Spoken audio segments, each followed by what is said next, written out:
بالله من الشيطان الرجيم بسم الله الرحمن الرحيم قل هو الله أحد الله الصمد لم يلد ولم يولد ولم يكن له كفوا أحد صدق الله العظيم.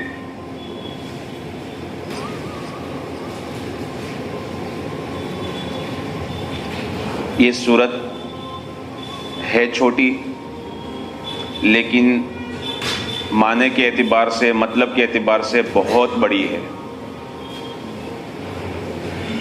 علماء کرام مثال دیتے ہیں جس طرح سے ہمارے پورے جسم کے اندر آنکھ کی پتلی ہے تو چھوٹی لیکن اگر وہ ہے تو عالم روشن ہے، اس طرح سے قرآن کریم میں سورہ اخلاص قل هو اللہ احد چھوٹی سورت ہے لیکن اللہ کی توحید، اللہ کی ربوبیت، اللہ کی الوہیت، اللہ کے اسماء اور صفات، اس کو اللہ پاک نے اس کے اندر بیان کیا ہے. شان نزول کیا ہے؟ شان نزول کا مطلب یہ ہے کہ یہ سورت کیوں نازل ہوئی، کیوں اتری. کچھ کفار مکہ حضرت نبی پاک صلی اللہ تعالی علیہ وسلم کی خدمت میں آئے اور آ کر انہوں نے ایک سوال کیا کہ آپ ہمارے بتوں کو برا بھلا کہتے ہیں، ہمارے معبودوں کی برائی بیان کرتے ہیں، تو اچھا یہ بتاؤ تمہارا معبود کس چیز کا بنا ہوا ہے اور تمہارے معبود کا نسب کیا ہے، تمہارے اللہ کا نسب کیا ہے. تو حضرت نبی پاک صلی اللہ تعالی علیہ وسلم خاموش رہے. اللہ پاک نے جبرائیل امین کو یہ سورت دے کر بھیجا کہ نبی جی ان کو بتا دیجئے اللہ کون ہے، کہ اللہ اکیلے ہے، نہ اللہ کے ماں باپ ہیں، نہ اللہ کی اولاد ہیں. اللہ وہ اللہ ہے کہ جس کے برابر کوئی نہیں ہے. دوسری بات کتابوں میں تفسیر میں یہ لکھی ہے کہ یہودیوں کا ایک گروہ آیا اور انہوں نے آ کر سوال کیا حضرت نبی پاک صلی اللہ تعالی علیہ وسلم سے کہ اللہ کے نبی صلی اللہ تعالی علیہ وسلم، فرشتوں کو اللہ پاک نے حجاب کے نور سے پیدا کیا، انسان کو گیلی مٹی سے پیدا کیا، جنات اور شیطان کو آگ کے انگارے سے پیدا کیا، آسمان کو اللہ نے دھوئے سے بنایا، زمین کو اللہ نے پانی کی جاگ سے بنایا، تو اللہ کس چیز سے بنا ہے؟ تو رحمت دو عالم صلی اللہ تعالی علیہ وسلم وہاں پر بھی خاموش رہے. جبرائیل پیغام لے کر آئے اور یہ سورت لے کر آئے. سورت کے اندر کیا بیان کیا ہے؟ سورت کا ترجمہ دیکھیں گے تو ہمیں سمجھ میں آئے گا. قل هو اللہ احد، نبی جی آپ ارشاد فرمائیے وہ اللہ ایک ہے، وہ اللہ ایک ہے. ایک کے اندر سب جتنے بھی باطل مذہب ہے نا، سب کا توڑ اللہ پاک نے فرما دیا. یہودی کیا کہتے تھے؟ عزیر ابن اللہ، عزیر علیہ السلام اللہ کے بیٹے ہیں. نصارہ اور عیسائی کہتے تھے کہ مسیح اور عیسیٰ اللہ کے بیٹے ہیں. اور کفار اور مشرکین یہ کہتے تھے کہ فرشتے اللہ کی بیٹیاں ہیں. اللہ نے سب کی بات کو کاٹ دیا، اللہ اکیلے ہے.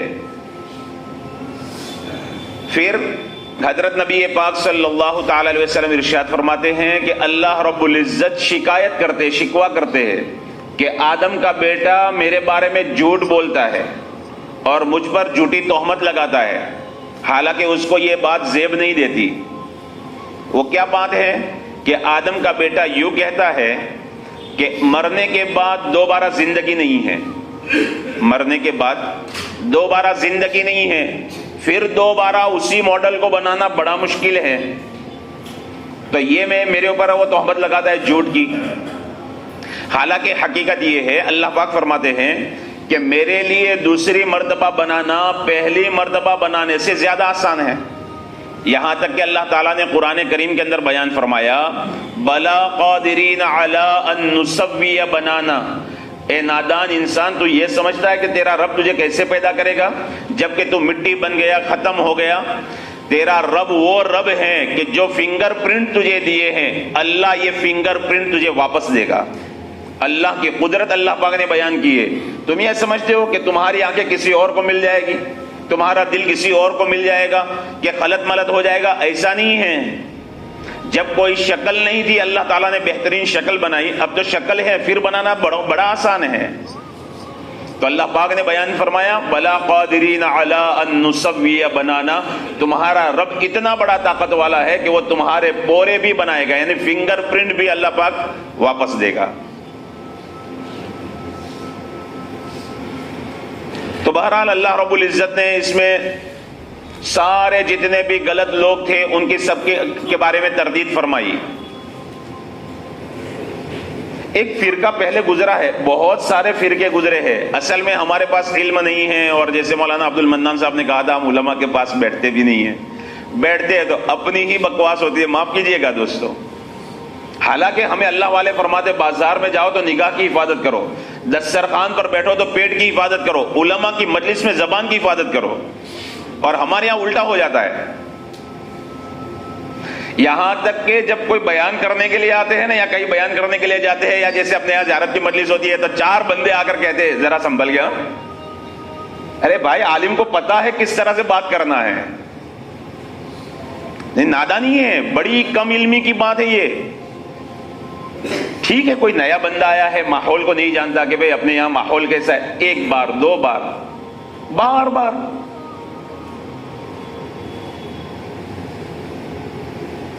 خیر بہرحال تو ایک فرقہ گزرا جس کا عقیدہ یہ تھا انسان بے بس ہے، مجبور ہے، جو بھی کام کرتا ہے نا وہ اللہ نے لکھ دیا ہے، اللہ کرواتا ہے، سب کچھ ہی ہے۔ انشاءاللہ تقدیر کے اوپر 27 کی رات کو تھوڑا سا بیان کریں گے، وہ بھی قدر ہے اور یہ بھی قدر ہے، شب قدر میں قدر کی بات ہو، تقدیر کی بات ہو، تو انشاءاللہ تھوڑا الگ موضوع ہوگا تو مزہ آئے گا انشاءاللہ۔ تو بہرحال یہ ایک فرقہ تھا جس کا کہنا یہ تھا کہ اللہ ہی سب کچھ کرواتے ہیں، بندہ تو مجبور ہے، جیسے ایک مشین ہے، مشین کو چلاؤ تو چلتی ہے، روک دو تو رک جاتی ہے۔ تو اس طرح سے ان کا نظریہ تھا، انسان مجبور محض ہے۔ دوسری بات کیا کہتا تھا وہ فرقہ جو تھا نا، اس کا دوسرا نظریہ یہ تھا کہ اللہ نے دوزخ کے اندر آگ بنائی ہے، جناتوں کو آگ سے بنایا ہے، آگ کو آگ میں ڈالو تو کیا فرق پڑے گا، آگ کو آگ میں ڈالو تو کیا فرق پڑے گا، تو سزا کیسے ہوئی؟ تیسری بات یہ کہ اگر خدا ہے تو دکھتا کیوں نہیں ہے بتاؤ؟ اور اسی نظریے کا ایک بندہ بازار کے اندر گھوم رہا ہے اور علی الاعلان بولتا ہوا جا رہا ہے، یہ 3 باتیں بولتا ہوا جا رہا ہے، اللہ ہے تو دکھتا کیوں نہیں ہے؟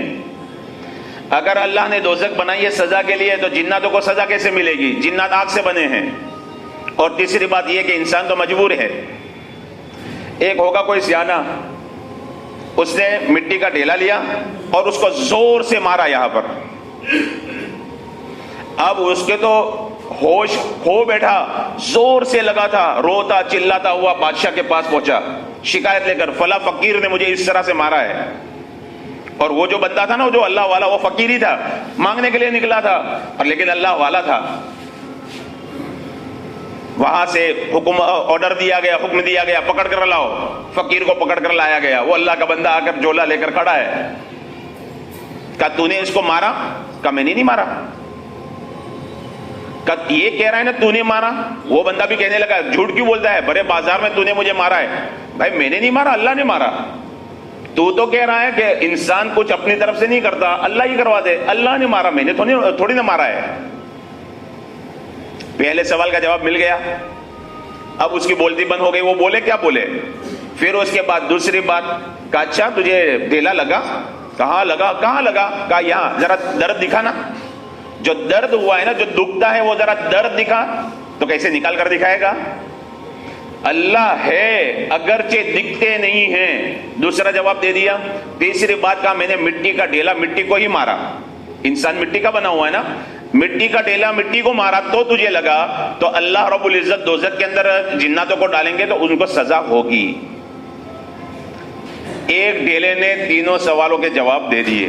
خیر بہرحال اللہ پاک نے اس سورت کے اندر کیا بیان کیا؟ قل هو اللہ احد، نبی جی آپ بتا دیجئے، ارشاد فرما دیجئے وہ اللہ ایک ہے، اللہ الصمد، اللہ بے نیاز ہے۔ بے نیاز کا کیا مطلب؟ اللہ رب العزت کو کسی کی کچھ پڑی نہیں ہے، کوئی پرواہ نہیں ہے۔ اس لیے حدیث پاک میں کیا ہے؟ سارے انسان، سارے جنات اللہ کی نافرمانی پر، سرکشی پر اتر جائے، اللہ کی بڑائی میں ذرہ برابر کمی نہیں آئے گی۔ ہمارے سجدوں سے اللہ کو کوئی فائدہ نہیں ہو رہا، اللہ کا کوئی بھلا نہیں ہو رہا، ضرورت نہیں ہے اللہ کو، اللہ بے نیاز ہے۔ ساری انسانیت سدھر جائے، سارے جنات سدھر جائیں، دھرتی کے اوپر نافرمانی نہ ہو اللہ تعالیٰ کی، تب بھی اللہ کی بڑائی میں ذرہ برابر اضافہ نہیں ہوگا۔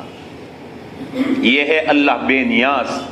سیدنا عمر رضی اللہ تعالیٰ عنہ کا قول حضرت شیخ نے فضائل اعمال میں لکھا، سیدنا عمر رضی اللہ تعالیٰ عنہ کیا فرماتے ہیں؟ یہ بے نیازی شان دیکھیے کیا فرماتے ہیں، کل قیامت کے دن اگر اعلان ہو ایک بندہ دوزخ میں جائے گا، باقی سارے بندے جنت میں جائیں گے، تو میرا اللہ تو بے نیاز ہے، جس کی چاہے عبادت قبول کرے، جس کی چاہے عبادت منہ پر مار دے، اس کی مرضی، اس کو کون روکنے والا، اس کو کون ٹوکنے والا؟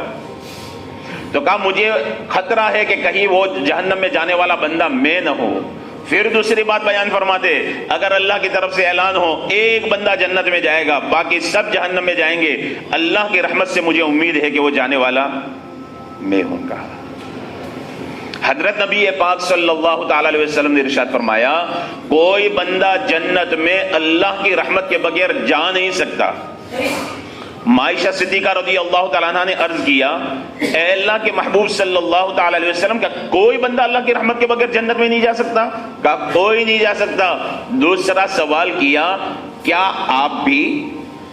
کتنا بڑا سوال ہے، کیا آپ بھی؟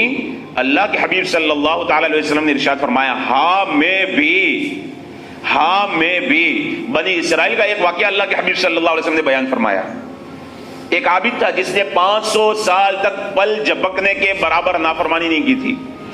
کوئی دنیا کے خیالوں میں مجھے الجھانا دے وے، دنیا کی باتوں میں الجھانا دے وے، تو اس بندے نے کیا کیا، وہ جزیرے پر چلا گیا، ٹاپو پر چلا گیا، چاروں طرف پانی ہے، ٹاپو کے اوپر اللہ سے دعا کی، وہاں پر چلا گیا، اللہ رب العزت نے میٹھا جھرنا، میٹھا چشمہ جاری کر دیا اور انگور کی بیل اگا دی۔ اب اس کا رزق وہاں ہو گیا، اب وہ اللہ کی عبادت میں 500 سال تک پل جھپکنے کے برابر بھی اس نے اللہ کی نافرمانی نہیں کی۔ حضرت نبی پاک صلی اللہ تعالی علیہ وسلم ارشاد فرماتے ہیں، اللہ رب العزت نے کل قیامت کے دن اس کو کھڑا کریں گے، اور عالم ارواح میں اس کو کھڑا کیا، پھر اللہ پاک فرمائیں گے، اچھا جا جنت کے اندر میری رحمت سے چلا جا، میری رحمت سے جنت کے اندر چلا جا، میرے فضل سے چلا جا۔ تو وہ بندہ کہے گا، باری تعالیٰ آپ کے فضل سے میں اپنی عبادت کے بدولت جاؤں گا، میں نے 500 سال آپ کی عبادت کی ہے، تو پھر میری عبادت کہاں جائے گی؟ اللہ رب العزت فرشتوں کو حکم دیں گے، اس کو ذرا دوزخ کا راؤنڈ لگوا کر لاؤ، دوزخ کے اندر نہیں، دوزخ کا خالی راؤنڈ لگوا کر لاؤ۔ جب اس کو راؤنڈ لگوانے کے لیے لے کر جائیں گے نا، چکر لگوانے کے لیے، ابھی تو تھوڑا چلا ہوگا، وہاں کی گرمی، ابھی 2-3 دن گرمی بڑھ گئی ہے، تو ساتھیوں کا کیا حال ہوتا ہے، کتنی سخت گرمی بڑھ گئی ہے، تو پیاس پیاس چلانے لگا، اب وہاں پانی نہیں ہے۔ جب ایک دم حالت بے قرار ہو گئی تو ایک گلاس ظاہر ہوا، وہ دوڑا پانی پینے کے لیے، تو آواز آئی مفت میں نہیں ملے گا، قیمت دینی پڑے گی، قیمت دینی پڑے گی۔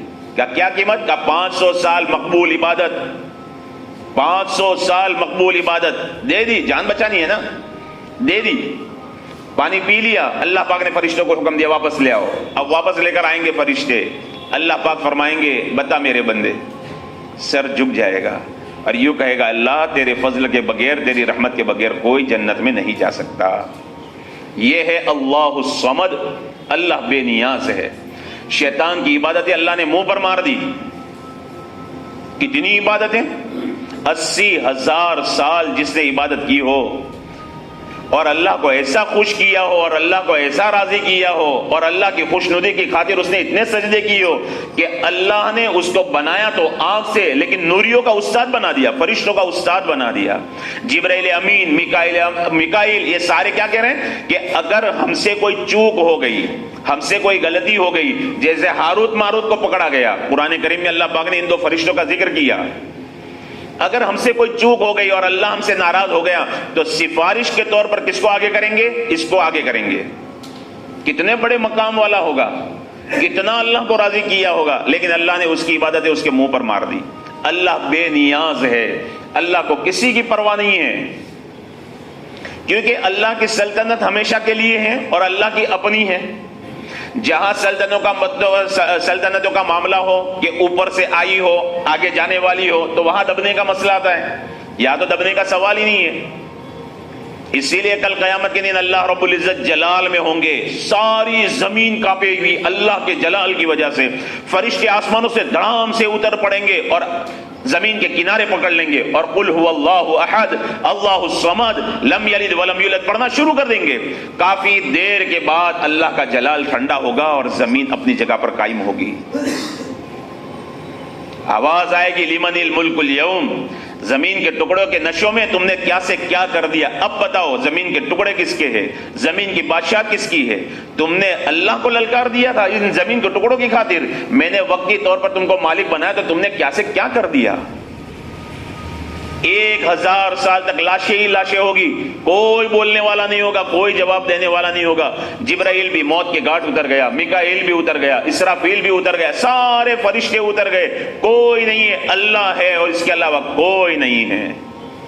1000 سال گزر جائیں گے، اس کے بعد اللہ خود جواب دیں گے للہ الواحد القہار، ایک زبردست بادشاہ کی حکومت ہے، اس کے علاوہ کسی کی حکومت نہیں ہے۔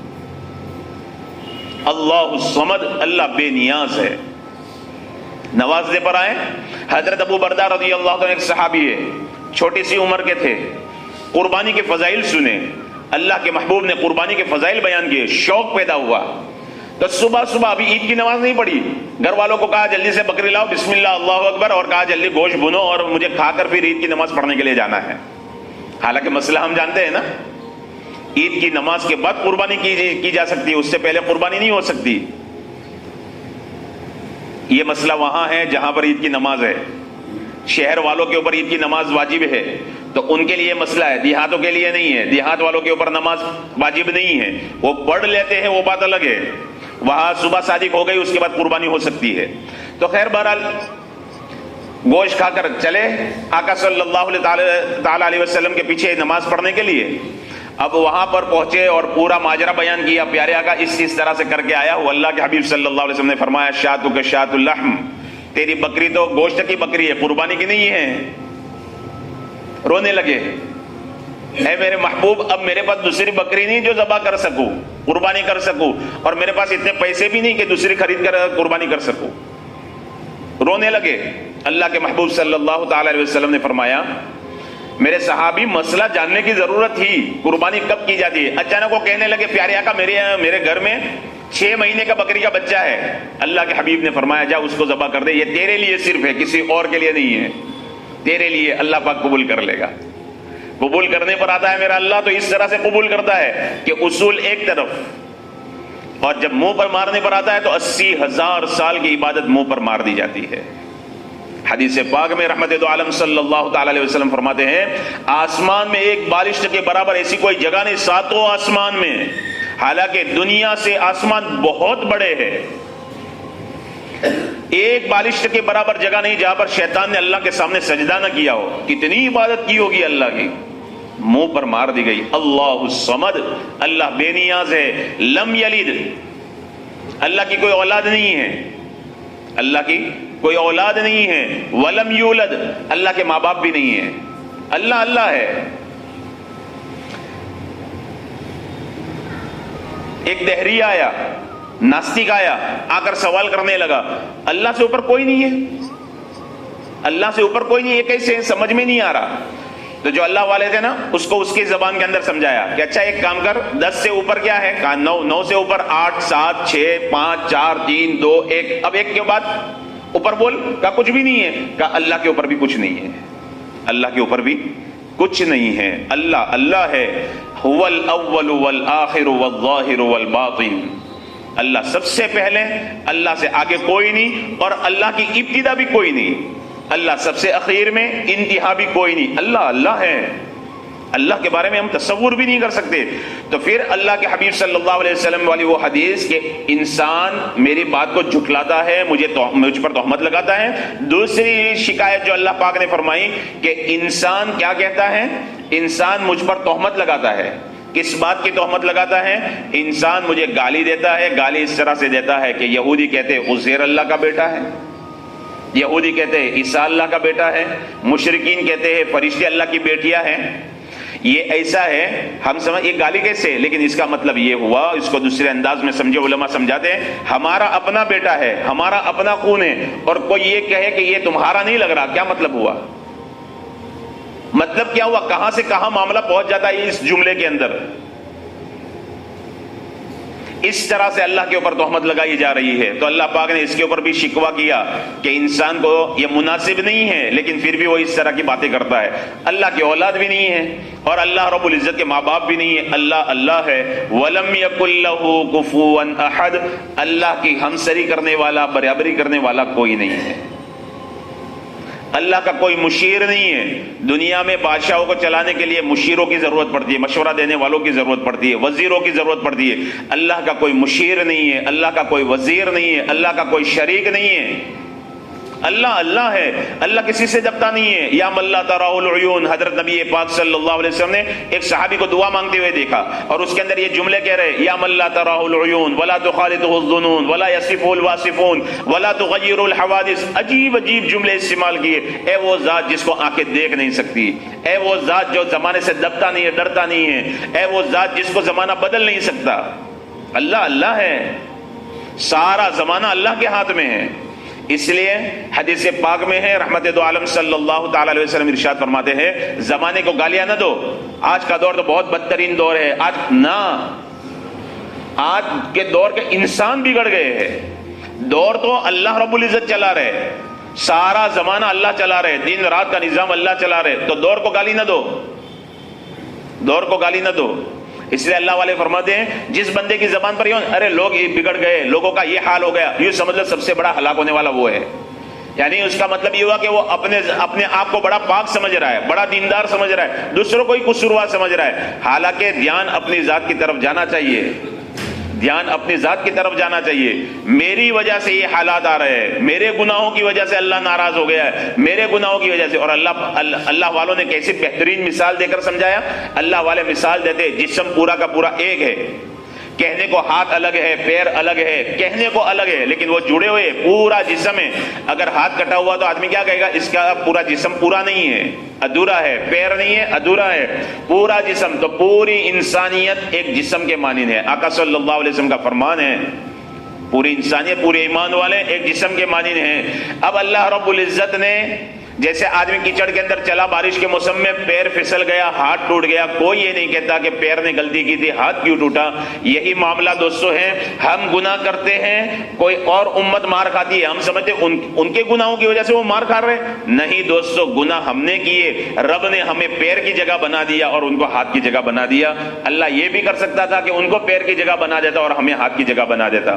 لہذا اپنے گناہوں کا استحضار ہو، آدمی اپنے آپ کو سب سے بڑا مجرم سمجھے، سب سے بڑا گنہگار سمجھے۔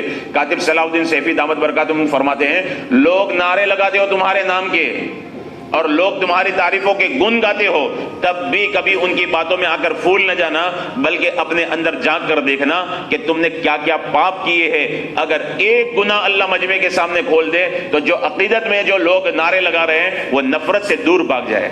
اس رب کا کتنا بڑا کرم ہے، اس نے گناہ چھپا دیے ہیں، ورنہ ہمارا ایک گناہ اتنا خطرناک ہے کہ پورے سمندر کو کڑوا کرنے کے لیے کافی ہے۔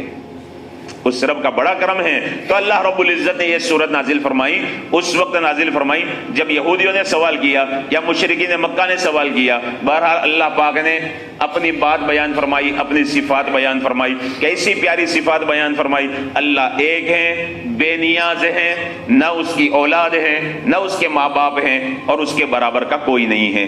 اللہ اللہ ہے، اتنے بڑے اللہ ہیں۔ اب یہ سورہ قل هو اللہ احد، جس کو سورہ اخلاص کہتے ہیں، اس کے فضائل کتنے بڑے ہیں، انشاءاللہ کل بیان کریں گے۔ بڑے عجیب و غریب فضائل ہیں اس کے، بڑے عجیب و غریب فضائل ہیں، انشاءاللہ کل سنیں گے۔ ہم پڑھنے والے بنے، سورہ اخلاص کو زیادہ سے زیادہ، اتنی صورتیں جو بیان کی گئی اس کے فضائل بیان کیے گئے۔ فضائل اس لیے بیان کیے جاتے ہیں تاکہ ہم عمل کرنے والے بنے۔ سورہ اخلاص کے تو لاجواب فضائل ہے اور بڑے عجیب فضائل ہے۔ بہرحال سورہ اخلاص سے خاص دوستی کرے، خاص لگاؤ کرے، اس کو زیادہ سے زیادہ پڑھنے والے بنے۔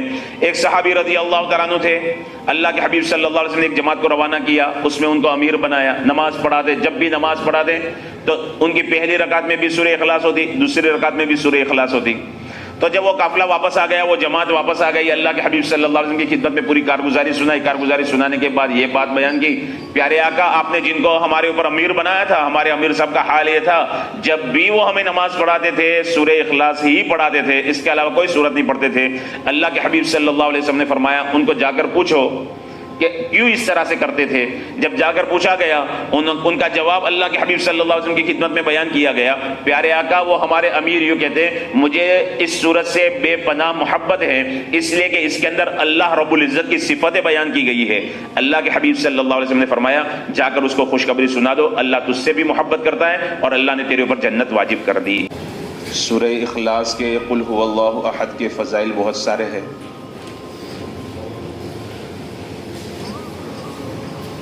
کس بھائی کو کون سا عمل، کون سی فضیلت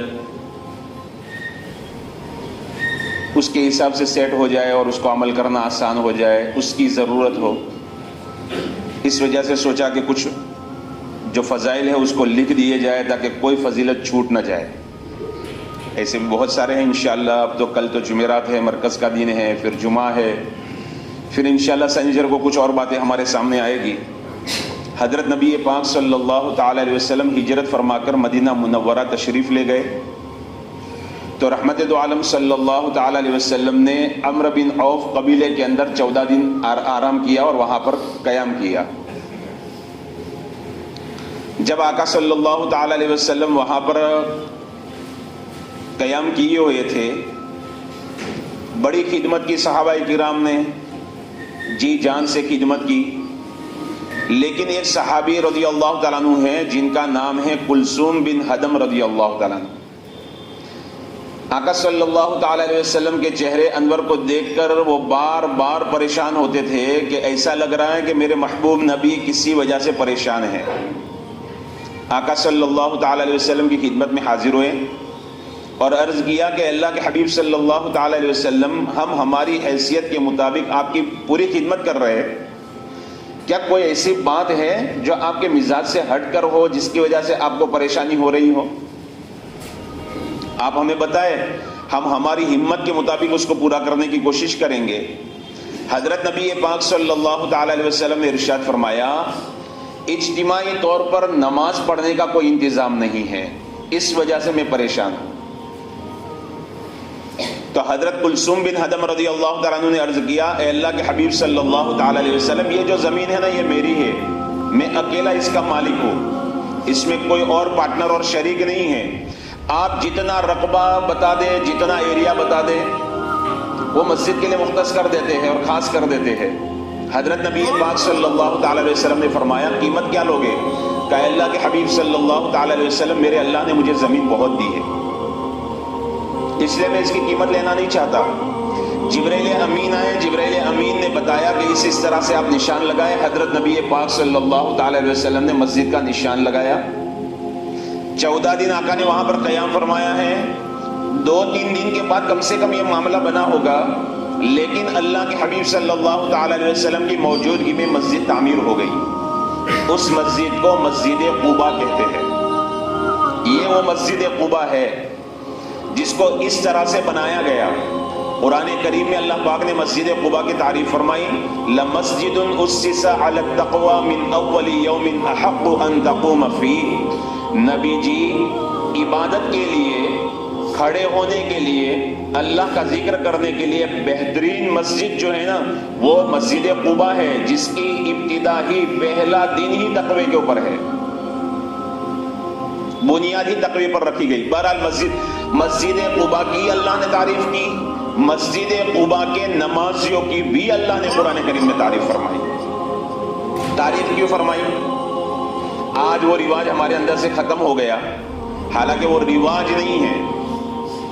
مسجد قباء والوں کی تعریف اللہ پاک نے اس لیے فرمائی کہ وہ لوگ جب استنجا کرتے تھے، پیشاب یا پاخانہ سے فارغ ہوتے تھے تو پہلے ڈھیلے کا استعمال کرتے تھے، اس کے بعد پانی استعمال کرتے تھے. اس لیے اللہ پاک نے قرآن کریم میں ان کی تعریف فرمائی. پہلے زمانے میں جب سادے پیشاب خانے ہوتے تھے تو اکثر اینٹ کے ٹکڑے رہتے تھے، تو اکثر و بیشتر جوان نہ صحیح تو بوڑھے حضرات استعمال کر لیا کرتے تھے. اب تو وہ رواج بالکل ختم ہو گیا. چلو ڈیلے استعمال نہ کرے، اس کی جگہ پر آج کے دور میں، ٹیکنالوجی کے دور میں ٹشو آ گیا، کم سے کم ٹشو پیپر، ٹوائلٹ پیپر تو استعمال کرے. آج ہماری خوراک کیمیکل والی بن گئی، پھر اوپر سے ہمارے کپڑے تنگ ہو گئے. عام طور پر پیشاب کے قطروں کی بیماری رہتی ہے. اب پیشاب کے قطروں کی بیماری کا مسئلہ یہ ہے کہ جب تک آدمی کو تسلی نہ ہو جائے تب تک وہ وہاں سے باہر نہ نکلے. واجب ہے استبراء من البول، واجب ہے پیشاب سے اطمینان ہو جانا. حضرت نبی پاک صلی اللہ تعالی علیہ وسلم راستے سے گزر رہے ہیں، نبی پاک صلی اللہ علیہ وسلم کا جانور بڑک گیا، ڈر گیا کسی وجہ سے. صحابہ کرام نے عرض کیا اللہ کے حبیب صلی اللہ علیہ وسلم کیا بات ہے، آپ کا جانور اس طرح سے بدک گیا اور ڈر گیا؟ اللہ کے حبیب صلی اللہ علیہ وسلم نے فرمایا یہاں 2 قبریں ہیں اور ان 2 قبروں والوں کو عذاب ہو رہا ہے. پھر اللہ کے حبیب صلی اللہ تعالی علیہ وسلم نے ارشاد فرمایا ان کو کوئی بڑے گناہ کے، حالانکہ گناہ بڑا ہے لیکن لوگوں کے ذہنوں میں وہ بڑا نہیں ہوتا. تو اللہ کے حبیب صلی اللہ علیہ وسلم نے فرمایا ان کو کوئی بڑے گناہ کی وجہ سے عذاب نہیں ہو رہا، ایک کو پیشاب سے نہ بچنے کی وجہ سے ہو رہا ہے اور دوسرے کو چغل خوری کی وجہ سے ہو رہا ہے. پیشاب سے نہ بچنے کی وجہ سے ہو رہا ہے. پھر حضرت نبی پاک صلی اللہ تعالی علیہ وسلم نے ایک عمومی بات ارشاد فرمائی، وہ یہ ارشاد فرمائی اکثر عذاب قبر پیشاب سے نہ بچنے کی وجہ سے ہوتا ہے. دوستو ٹشو کا استعمال عادت بنائیں. آج ماحول ہے چٹی پہنتے ہیں، استنجا سے فارغ ہوئے، قطرے کی تکلیف ہے، عمومی طور پر ہے دوستو، آدمی اس کو قبول کرے یا نہ کرے، عمومی طور پر پیشاب کے قطروں کی تکلیف ہے. پیشاب سے فارغ ہو گئے، ٹشو پیپر کو رول بنا دیا اور اس جگہ پر رکھ دیا، ذرا ہم چلے کچھ اپنا کام کیا، اس کے بعد جب وضو کرنے کے لیے ہم بیٹھے تو سب سے پہلے استنجا خانے میں جائیں، ٹشو نکال دیں، اتنی جگہ دھو لیں، پھر وضو کر لیں اطمینان کے ساتھ، تسلی کے ساتھ. استبراء من البول واجب ہے. خیر بہرحال یہ تو ایک دوسری بات نکل آئی. تو حضرت نبی پاک صلی اللہ تعالی علیہ وسلم کے لیے مسجد بنائی گئی. جگہ جو دی وہ حضرت کلثوم بن حدم رضی اللہ تعالیٰ عنہ نے دی. اب مسجد بن گئی ہے تو امام ہوگا، ضرور نماز پڑھائے گا. آقا صلی اللہ تعالی علیہ وسلم تو 14 دن قیام کر کے مدینہ پاک کے اندر تشریف لے گئے.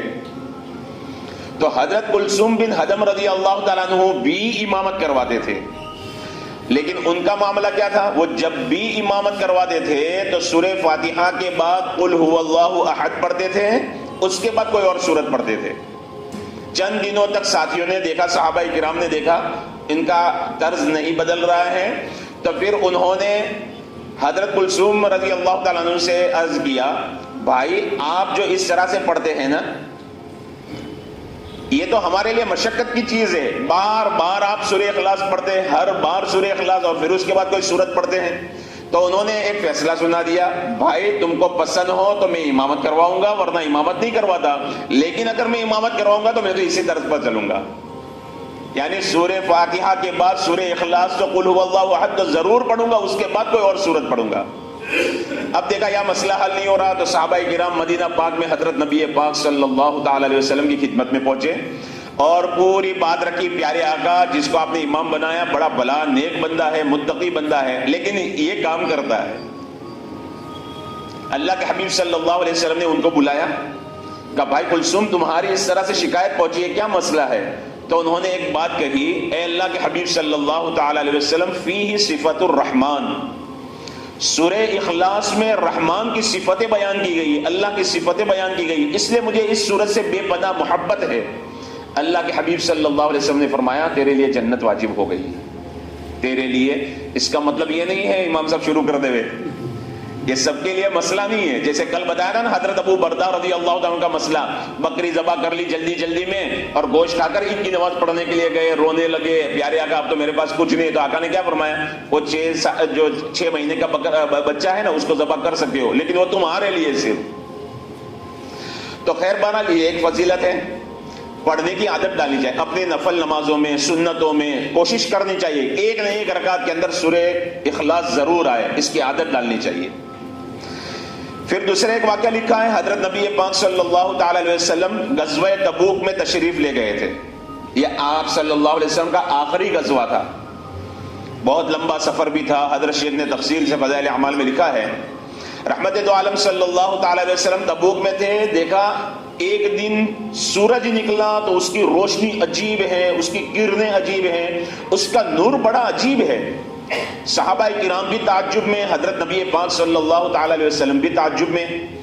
اتنے میں مسکراتے ہوئے جبرائیل امین تشریف لائے۔ اللہ کے حبیب صلی اللہ علیہ وسلم نے فرمایا، بھائی جبرائیل، کبھی زندگی میں نے سورج کو اس طرح سے نکلتے ہوئے نہیں دیکھا، اتنا نور، اتنی شعاعیں، پہلی بار دیکھ رہا ہوں، ماجرا کیا ہے؟ تو حضرت جبرائیل علیہ السلام نے عرض کیا، اے اللہ کے حبیب صلی اللہ تعالی علیہ وسلم، مدینہ پاک میں معاویہ بن معاویہ لیثی کا انتقال ہو گیا ہے، معاویہ بن معاویہ لیثی کا انتقال ہو گیا ہے، اور ان کی نماز جنازہ میں اللہ نے 12 لاکھ فرشتوں کو بھیجا ہے۔ یہ فرشتوں کا نور ہے، یہ جو نظر آ رہا ہے نا، یہ فرشتوں کا نور ہے۔ فرشتے نماز جنازہ ادا کرنے کے لیے آئے ہیں۔ پیارے آقا، کیا آپ بھی معاویہ کی نماز جنازہ میں شریک ہونا چاہتے ہیں؟ آپ بھی پڑھنا چاہتے ہیں نماز جنازہ؟ حضرت نبی پاک صلی اللہ تعالی علیہ وسلم نے فرمایا، ہاں بھائی، میں پڑھنا چاہتا ہوں۔ جبرائیل امین نے اپنا دایا بازو مارا، جتنے پہاڑ تھے سارے کے سارے دب گئے۔ پھر بایا بازو مارا تو مکہ اور مدینہ اوپر اٹھ کر آ گئے۔ حضرت معاویہ کا جنازہ نظر آیا۔ حضرت نبی پاک صلی اللہ علیہ وسلم نے آقا کے ساتھ جتنے صحابہ کرام تھے انہوں نے اور جبرائیل امین نے نماز جنازہ ادا فرمائی۔ نماز جنازہ ادا ہو گئی۔ اس کے بعد رحمت دو عالم صلی اللہ تعالی علیہ وسلم نے پوچھا، بھائی جبرائیل، معاویہ کو اتنا بڑا مقام کیسے ملا؟ 12 لاکھ فرشتے نماز جنازہ کے لیے آئے کہ جس کا نور اس طرح سے ہو گیا کہ اللہ کے محبوب کو بھی تعجب ہونے لگا، اور پھر اللہ کے محبوب ہے کہیں اور، پھر بھی ان کے لیے جنازہ دکھایا جا رہا ہے، اور آقا صلی اللہ، جس ذات کے پیچھے، جس ذات کا جنازہ رحمت دو عالم صلی اللہ علیہ وسلم پڑھا دیں، کیا مقام ہوگا ان کا، کس وجہ سے یہ مقام ملا؟ تو جبرائیل امین نے عرض کیا، اے اللہ کے حبیب صلی اللہ علیہ وسلم، معاویہ کا ایک عمل تھا، اٹھتے بیٹھتے چلتے پھرتے ہمیشہ سورہ اخلاص پڑھا کرتا تھا۔ اللہ رب العزت نے اس سورت کی محبت کی وجہ سے ان کا اتنا بڑا مقام بنا دیا۔ یہ ہے سورہ اخلاص کی فضیلت۔ پھر تیسری چیز، ایک صحابی رضی اللہ تعالیٰ عنہ حضرت نبی پاک صلی اللہ تعالی علیہ وسلم کی خدمت میں آئے۔ یہ عمل کرنے جیسا ہے دوستو، اس کی اور ایک بھی فضیلت آئے گی۔ آ کر عرض کیا، اے اللہ کے حبیب صلی اللہ تعالی علیہ وسلم، دنیا نے مجھ سے منہ موڑ لیا ہے، اتنا بھی میرے پاس نہیں رہتا کہ میں چین کی روٹی کھا سکوں، دنیا نے منہ موڑ لیا ہے۔ رحمت دو عالم صلی اللہ تعالی علیہ وسلم نے فرمایا، میرے صحابی، تو جب بھی گھر میں داخل ہو، جب بھی گھر میں داخل ہو، سلام کر کے داخل ہو، اور گھر میں داخل ہونے کے بعد ایک مرتبہ سورہ اخلاص قل هو اللہ احد والی سورت پڑھ لیا کر۔ صحابی نے لاجک نہیں پوچھی، مجھے کوئی کاروبار بتاتے، برکت والی تھیلی بتاتے یا کوئی اور بتاتے، انہوں نے عمل کرنا شروع کر دیا۔ وہ صحابی رضی اللہ تعالیٰ عنہ فرماتے ہیں، چند ہی دنوں میں، مہینوں میں نہیں، چند ہی دنوں میں میرے اللہ نے مجھے اتنا دیا کہ میرے خاندان کا سب سے بڑا مالدار میں بن گیا۔ کیا کرنا ہے؟ گھر میں داخل ہو۔ مولانا مکی صاحب کا بھی ایک عمل ہے، اور حضرت نبی پاک صلی اللہ علیہ وسلم نے بھی ایک عمل بتایا ہے۔ وہ کیا ہے؟ اس کے اندر تھوڑا سا فرق ہے۔ کیا فرق ہے؟ آدمی گھر میں داخل ہو، سلام کریں، حضرت نبی پاک صلی اللہ تعالی علیہ وسلم پر درود پاک پڑھیں، اس کے بعد ایک مرتبہ سورہ فاتحہ، ایک مرتبہ قل هو اللہ احد، یہ دوسری روایت ہے، ایک مرتبہ سورہ فاتحہ، ایک مرتبہ قل هو اللہ احد پڑھیں۔ اللہ رب العزت اس کے گھر سے فقر و فاقہ دور کر دیں گے، اس کے گھر کی خیر و برکت میں اضافہ کریں گے، اور اس برکت کا فیضان اور فیض اس کے پڑوسیوں کو بھی پہنچے گا۔ کتنا آسان ہے، ہمیں کچھ نہیں لگانا، ہمیں غریبوں کو کچھ نہیں دینا، ہمیں پڑوسیوں کو کچھ نہیں دینا، صرف یہ عمل کرنا ہے، اور کرنا اپنی ذات کے لیے ہے۔ 3 فائدے رحمت دو عالم صلی اللہ علیہ وسلم نے بتائے، سورہ فاتحہ پڑھیں، قل هو اللہ احد پڑھیں، اس سے پہلے سلام ہے اور درود پاک ہے۔ 4 کام ہو گئے۔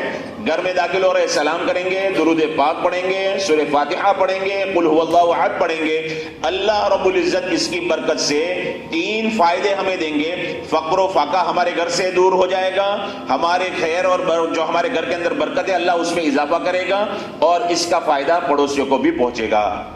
مولانا مکی صاحب دامت برکاتہم حرم شریف میں بیٹھ کر کوئی آدمی ایسے ویسے تھوڑی نا بات چھوڑ دیتا ہے، بڑی اہمیت کے ساتھ، بڑی ذمہ داری کے ساتھ. تو مولانا مکی صاحب سے کسی نے پوچھا کہ حضرت کاروبار کرتا ہوں، یہ دکانداروں کے لیے ہے، کاروبار کرتا ہوں، برکت نہیں ہوتی، بچتا کچھ نہیں ہے. حضرت نے فرمایا بھائی جب بھی دکان کھولو، جب بھی اس کا شٹر کھولو، سلام کرو، السلام علیکم. ہر جگہ اللہ کی مخلوق رہتی ہے، ہر جگہ اللہ کی مخلوق رہتی ہے، سلام کرو السلام علیکم. پھر اس کے بعد نبی پاک صلی اللہ تعالی علیہ وسلم پر درود پڑھو اور ایک مرتبہ سورہ اخلاص یعنی قل هو اللہ احد پڑھو. اللہ تمہاری روزی کے اندر بے پناہ برکت دے گا. دیکھو دوستو، دنیا کے لیے نہ کرنا، نیت کیا کرنا، میرے اللہ حلال روزی تو مجھے وسعت والی اور برکت والی دے گا، میں چین سے تیرے حکموں پر عمل کر سکوں گا، میں اپنے گھر والوں کے حقوق ادا کر سکوں گا، میں اپنے رشتہ داروں پر ضرورت کے وقت میں خرچ کر سکوں گا، میں فقیر ناداروں کی مدد کر سکوں گا. اس نیت کے ساتھ عمل کرے. تو دکان کھولنی ہے تو دکان کھول کر سلام، اس کے بعد درود پاک، اس کے بعد ایک مرتبہ سورہ اخلاص. اس کا بھی فائدہ کیا، اللہ پاک بے پناہ روزی عطا کرے گا. پھر حضرت نبی پاک صلی اللہ علیہ وسلم نے ایک اور عمل بتایا. ہر فرض نماز کے بعد، ہر فرض نماز کے بعد ایک مرتبہ آیت الکرسی اور ایک مرتبہ سورہ اخلاص قل هو اللہ احد جو بندہ پڑھنے کی عادت بنائے گا، اس کو کوئی چیز جنت سے روک ہی نہیں سکتی سوائے موت کے. جہاں مرا سیدھا جنت کے اندر. کتنا آسان ہے. آیت الکرسی، سورہ اخلاص ہر فرض نماز کے بعد ایک ایک مرتبہ بندہ پڑھے گا پابندی کے ساتھ، اللہ رب العزت اس کو جنت کے اندر پہنچا دیں گے. کوئی چیز رکاوٹ نہیں بنے گی سوائے موت کے، سوائے موت کے. لہذا یہ عمل بڑا آسان ہے، کرنے کی عادت ڈالے دوستوں. ہر فرض نماز کے بعد اس کو پڑھے. اس کے ساتھ تیسری چیز ہے، یہ بڑی عجیب بڑے فائدے ہیں. جیسے سورہ کافرون کے ضمن کے اندر ہمارے سامنے کچھ باتیں آئی تھی کہ فجر کی 2 رکعت سنتوں میں حضرت نبی پاک صلی اللہ علیہ وسلم سورہ کافرون اور سورہ اخلاص پڑھا کرتے تھے. مغرب کے بعد بھی جو سنت ہے اس میں سورہ کافرون سورہ اخلاص پڑھا کرتے تھے. اب یہ مغرب کے بعد کی سنتوں کی فضیلت سنیں دوستوں، کتنی بڑی عجیب فضیلت ہے. حدیث پاک میں ہے جو بندہ مغرب کی نماز کے بعد کسی سے بات کیے بغیر، فرض نماز ہو گئی اب کسی سے بات نہ کرے، بات کیے بغیر 2 رکعت سنت اس طرح سے پڑھے کہ پہلی رکعت میں سورہ کافرون قل یا ایھا الکافرون پڑھے، دوسری رکعت میں قل هو اللہ احد کی سورت پڑھے. اللہ رب العزت اس کو گناہوں سے اس طرح سے نکال دیتے ہیں. رحمت دو عالم صلی اللہ تعالی علیہ وسلم نے کیسی عجیب مثال دے کر بتایا، جس طرح سے سانپ اپنے کیچلے سے نکل جاتا ہے، کیسے کیچلی نکال دیتا ہے اور بالکل نکل جاتا ہے، اس طرح سے بندہ سارے گناہوں سے پاک ہو جاتا ہے اور نکل جاتا ہے. کوئی مشکل کام ہے؟ سنت پڑھتے ہیں، دوسری صورتیں پڑھے، اس کے بجائے یہ صورتیں پڑھے کہ پہلی رکعت میں قل یا ایھا الکافرون، دوسری رکعت میں قل هو اللہ احد. اتنی بڑی فضیلت ہے. پھر تیسری بات، جو بندہ جمعہ کے دن جمعہ کی نماز کے بعد، ہر بندہ قرآن شریف پڑھا ہوا نہیں ہے، سورہ کہف کے بڑے بڑے فضائل ہیں، 21 فضائل در منصور کے اندر بیان کیے ہیں، لیکن ہر بندہ پڑھا ہوا نہیں ہے. اور میرے محبوب نبی نے کسی کو محروم نہیں رکھا. کیا فرمایا؟ کل ہی مولانا نے غالباً تعلیم کے اندر پڑھا کہ جو بندہ اعتکاف میں، رمضان کے اعتکاف میں بیٹھتا ہے آخری عشرے میں، اللہ 2 حج اور 2 عمرے کا ثواب دیتا ہے. رمضان تو سال میں 1 مرتبہ آتا ہے، اور ہر بندہ نہیں بیٹھ سکتا، ہر بندہ اعتکاف میں نہیں بیٹھ سکتا. اتنا مجمع بیٹھ جائے گا تو جگہ کہاں رہے گی؟ ہر بندہ نہیں بیٹھ سکتا. اللہ کے حبیب کے احسانات کو یاد کیجئے دوستوں. میرے محبوب نبی صلی اللہ علیہ وسلم نے فرمایا جو بندہ سورج نکلنے کے بعد یعنی اشراق کی نماز پڑھے 2 رکعت کے اوپر، مقبول حج اور عمرے کا ثواب ہے. غریب حج کرنے کے لیے جا نہیں سکتا، لاکھوں خرچ کر نہیں سکتا، تو کیا مقام پر بیٹھ کر اتنا عمل نہیں کر سکتا؟ چھوٹا سا تھوڑا سا وقت. ہم حنفی لوگ ہیں، ہماری فجر بڑی دیر سے ہوتی ہے، یہ تو رمضان ہے اس لیے جلدی ہوتی ہے، ورنہ ہماری فجر دیر سے ہوتی ہے. فجر جیسے ہی پوری ہوئی 10 سے 12 منٹ بس باقی رہتے ہیں سورج نکلنے کے. سورج نکل گیا 15-20 منٹ کے بعد، یعنی آدھے گھنٹے کے بعد فجر کی نماز ہو گئی. آدھے گھنٹے کے بعد بس 2 رکعت رکعت نماز بندہ پڑھ لے، اللہ رب العزت مقبول حج اور عمرے کا ثواب دیتا ہے۔ اس امت کے ساتھ اللہ کے حبیب صلی اللہ علیہ وسلم نے کیا کیا احسانات کیے ہیں دوستو، ہم گمان نہیں کر سکتے، اندازہ نہیں لگا سکتے۔ تو اسی احسانات میں سے ایک احسان حضرت نبی پاک صلی اللہ علیہ وسلم نے فرمایا کہ جو بندہ جمعہ کے دن جمعہ کی نماز کے بعد 7 مرتبہ قل هو اللہ احد، 7 مرتبہ قل اعوذ برب الفلق، 7 مرتبہ قل اعوذ برب الناس، یہ 3 صورتیں 7 مرتبہ پڑھے گا، اللہ رب العزت آنے والے جمعہ تک ہر فتنے سے، ہر مصیبت سے اس کی حفاظت فرمائیں گے، ہر فتنے سے اللہ حفاظت کریں گے اور ہر مصیبت سے اللہ حفاظت کریں گے۔ کتنا آسان عمل ہے۔ لہذا سورہ اخلاص، سورہ فلق اور سورہ ناس 7 مرتبہ جمعہ کے بعد پڑھے، یہ ایک عمل ہو گیا۔ اس کے بعد اور فضیلت یہ ہے، حضرت نبی پاک صلی اللہ علیہ وسلم نے فرمایا صحابہ کرام سے، کیا تم اس بات سے عاجز ہو کہ سونے سے پہلے 1/3 قرآن پڑھ لیا کرو، یعنی 10 پارے پڑھ لیا کرو؟ صحابہ کرام نے عرض کیا اللہ کے حبیب صلی اللہ تعالی علیہ وسلم یہ تو بڑا مشکل ہے، 10 پارے۔ حضرت نبی پاک صلی اللہ علیہ وسلم نے فرمایا قل هو اللہ احد، 1 مرتبہ پڑھنا 1/3 قرآن یعنی 10 پارے پڑھنے کے برابر ہے۔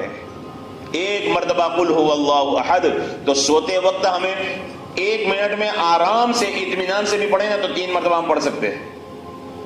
1 قرآن کریم کا ثواب ملتا ہے پورا۔ سونے سے پہلے دوستوں معمولات، چھوٹے چھوٹے معمولات ہیں لیکن فائدے بہت بڑے ہیں۔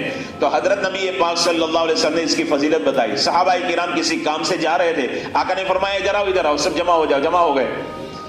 آقا صلی اللہ علیہ وسلم نے فرمایا میں تمہیں 1/3 قرآن پڑھ کر سناتا ہوں۔ صحابہ کرام پریشان ہو گئے، ہمیں جلدی جانا ہے، ضروری کام ہے، اور رحمت دو عالم صلی اللہ تعالی علیہ وسلم 1/3 یعنی 10 پارے ہمیں سنائیں گے۔ میرے محبوب نبی کا پڑھنا، آقا کا انداز، کتنا وقت لگے گا؟ اللہ کے حبیب صلی اللہ علیہ وسلم نے اعوذ باللہ بسم اللہ کے ساتھ قل هو اللہ احد اللہ الصمد لم یلد ولم یولد ولم یکن لہ کفوا احد پڑھ کر کہا جاؤ اب تم نے 1/3 قرآن سن لیا۔ خوش ہو گئے صحابہ کرام۔ تو قرآن کریم کے ساتھ خاص ہمارا لگاؤ ہو اور سورہ اخلاص کے ساتھ خاص لگاؤ ہو۔ یہ کچھ باتیں تھی جو ہمارے سامنے آ گئی۔